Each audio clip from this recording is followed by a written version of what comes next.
Hey all, DT Neil talking to you about storytelling things, writerly things, genre things, science fiction, horror, fantasy. It's funny, when I started this out,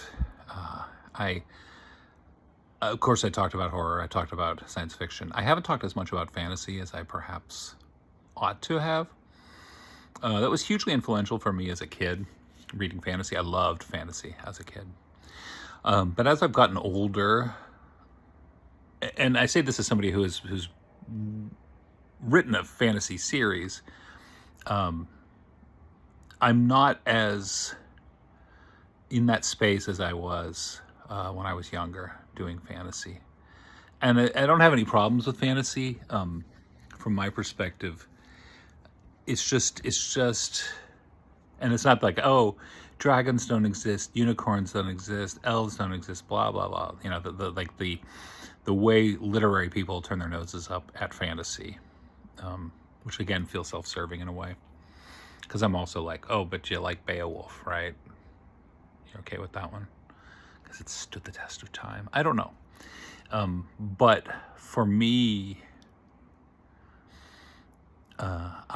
while still having some projects that are fantasy, including one that I wrote one book for it, but it's still, you know, it's unpublished. I haven't released it.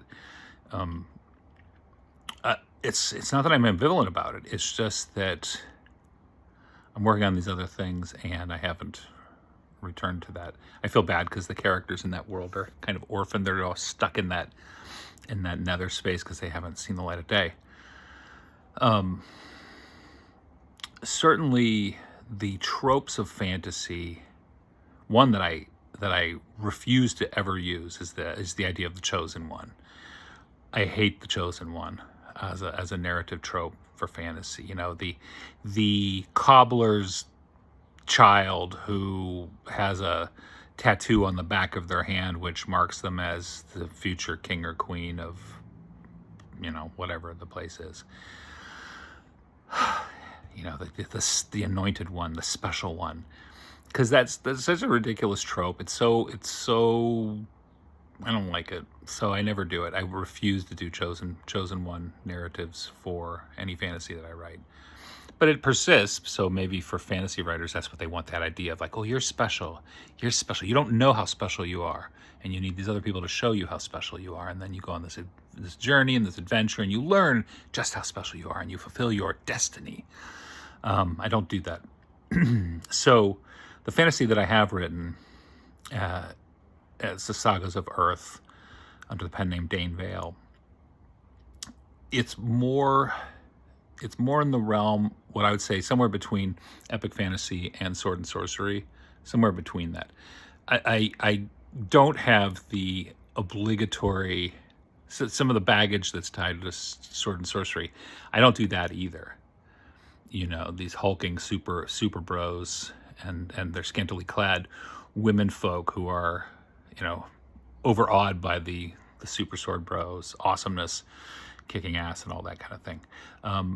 What I've taken from Sword and Sorcery is that idea of a very personal fantasy journey, which isn't really, that's not tied to some overarching chosen person narrative, chosen one narrative. It's more like a Western. It's a Western with swords and spells. That's for me. That's how I do Sword and Sorcery, which I enjoy that more. That feels, the individualistic nature of it. It works better for me. But like I said, I'm somewhere between those poles. You know, somewhere between epic fantasy and Sword and Sorcery. That's my comfort zone in terms of writing fantasy. You know, the tropes of it are tropes for a reason, as I said earlier. It's just, for me, I don't go that way with regard to my fantasy stories.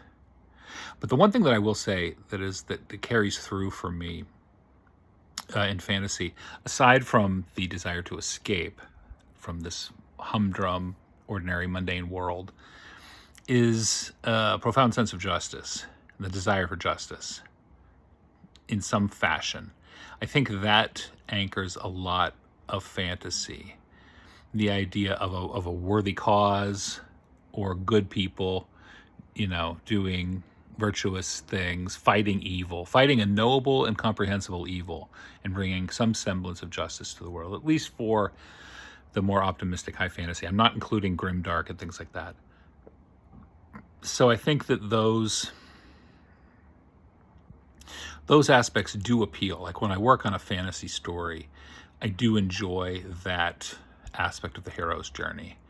It is fun to write about that, because it's the idea that you can go at evil and you can take it on and you can defeat it, ideally, whether or not you're a chosen one.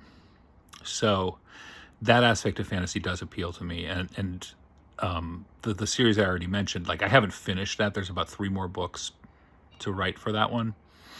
I haven't finished it because I've been working on other things, and frankly, there's not very many people reading it. So I'm like, well, not a lot of obligation to wrap that up.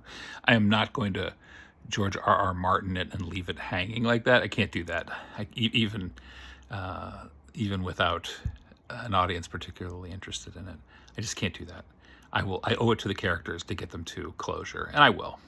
But anyway, it will be that story. I remember plotting that one out and working on that series, and seriously thinking about how I approach fantasy and what I do. And so for me, there's a little bit of a nod to my young self, where I really did love fantasy stories. But it's weird to look at it from the passage of time, as I see my 50-something self looking back and trying to tap into those motivating forces that actually made fantasy appealing to me back in the day, while at the same time recognizing, in terms of my reading nowadays, I haven't read a fantasy series in a really long time.